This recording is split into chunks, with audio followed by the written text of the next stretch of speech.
Hi, today I'm going to show you how to use the WRTA bus system.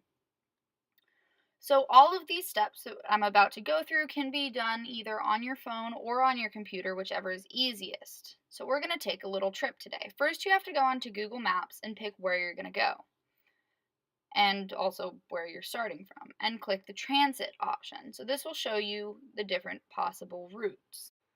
So from here you can choose when your time is. So if you want to arrive by somewhere at a certain time or leave somewhere at a certain time, or all of those options. You can choose by clicking the down arrow if you want to leave now, depart at a certain time, arrive by a certain time, or take the last available train.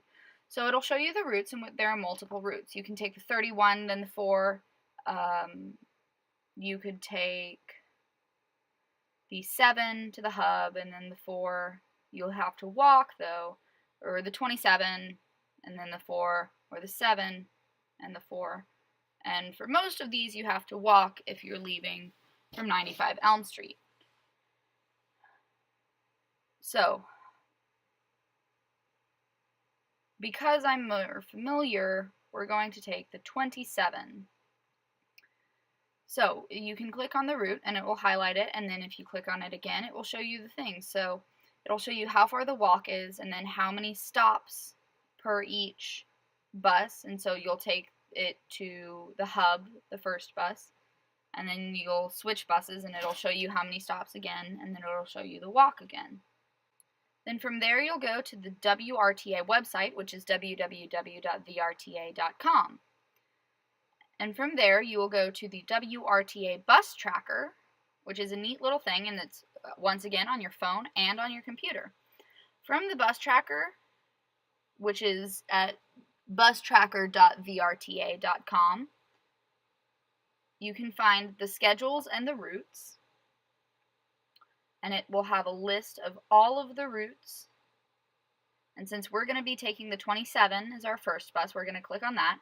And it will show you the days that it goes. So it goes weekdays, Saturday, and Sunday, so all days of the week.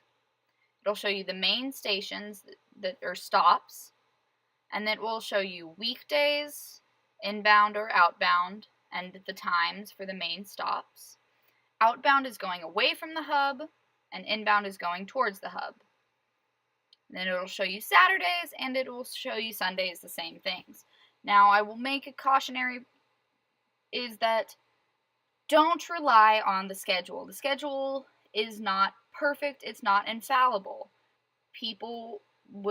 Buses will be early or late depending on traffic, depending on how many people have gotten on, and so on.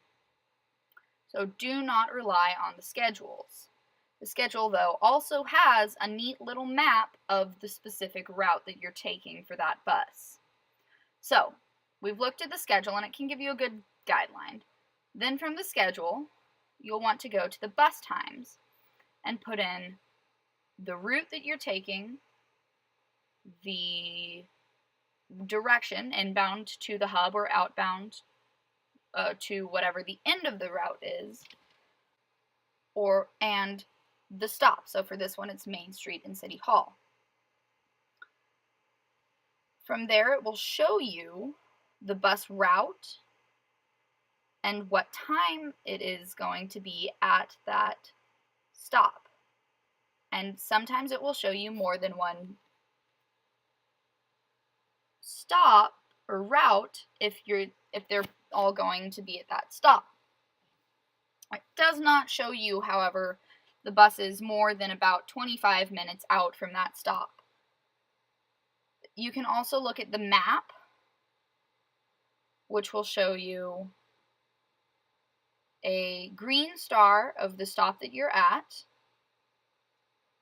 and will show you the route and the buses on the route and the stops on the route. And you can change what's visible on the route. You can see it without the stops and just the buses. You can see it with the stops and without the buses.